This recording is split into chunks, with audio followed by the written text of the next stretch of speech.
After 2 days sailing from Auckland, New Zealand, we arrived at Nuku'alofa, the capital of Tonga.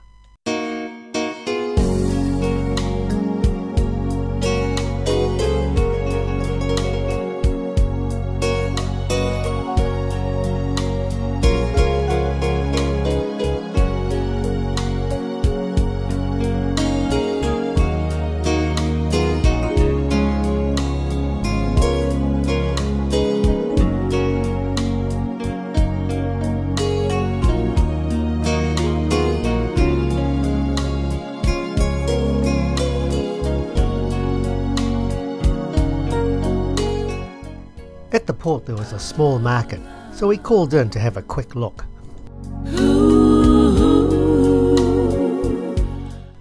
After crossing the road from the port, we decided to take a walk into town. Nuku'alofa has a population of about 27,000, and in a couple of hours you would have seen everything there is to see in town.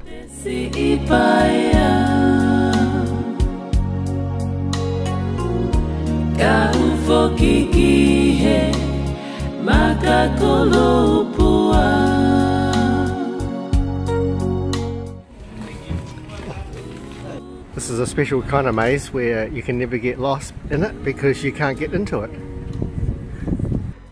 We decided that we would take a look at the Basilica of St. Anthony of Padua, which was completed in 1980 and granted the title of Basilica by Pope John Paul II. Our final stop for the day was the Reload Bar. Cheers! Cheers! Cheers. Where's Teresa with the coconut? Where a coconut drink and a beer cost $7.70 NZ. And we got to try some kava as well, which tasted like dirt.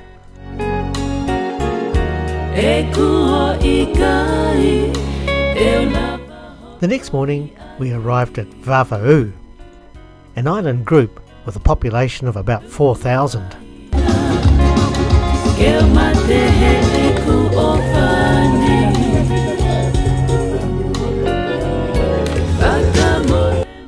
The main town here is Niafu, and so we decided to take a walk into the town, about 5 minutes away. It's the second largest town in Tonga. Just by the pier is the, I'm not going to pronounce it, market, and we had a quick look at it. This is a bigger settlement than I thought it was. Yeah. Plenty of bloody expensive yachts out there. I haven't had a banana since I've been here. We could buy a bunch of bananas. Yes, that's right. We might have to.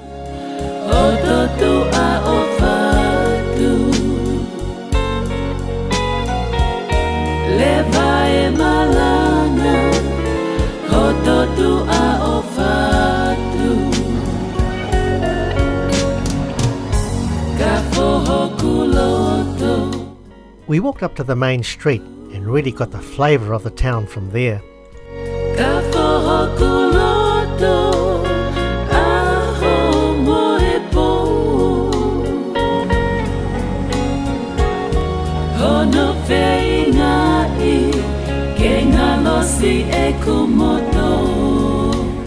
We made the decision to go down one of the side roads to Puono Park, and there one of the locals, who was personally charged with the responsibility of looking after it, gave us the full rundown on the history of the park and the monument. It turns out that this is one of the most significant sites of Tonga's modern history. It was at Puono Park that the first written law of Tonga, the Vava'u Code, was promulgated on the 29th of November 1839. So this was the birthplace of modern Tonga. We walked down to the St. Joseph Church for a quick look. After that we got really thirsty, so we called into the Bella Vista Cafe so that we could sample a genuine Tongan beer. Cheers! Cheers! Happy sailing! Happy e-simming! After drinking the beer, we read the fine print which said, brewed by Lion Breweries in East Tamaki, Auckland, for the Kingdom of Tonga.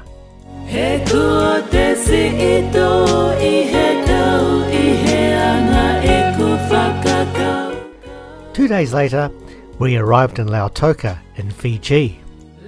Here, we went our separate ways. Teresa decided to take a massage at the port.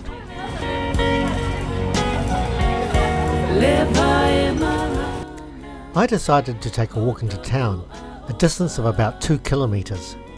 Lautoka is the second largest city in Fiji and has a population of about 71,000. As it was a Sunday, most shops were closed. My highlight of the day was calling into McDonald's for a coffee. Meanwhile, Richard, Chris, Kamiko, Susan and Peter hired a minivan which took them to some of the highlights of the area, which of course involved stopping at one of the local water holes.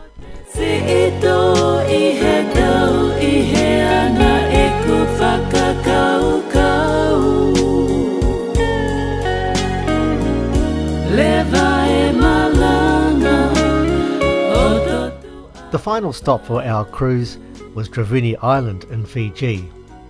Here, Chris and Susan went for a swim. Another holiday over for the 70s to 80-year-olds. What a great time we had. Levae malana, hototua ofa.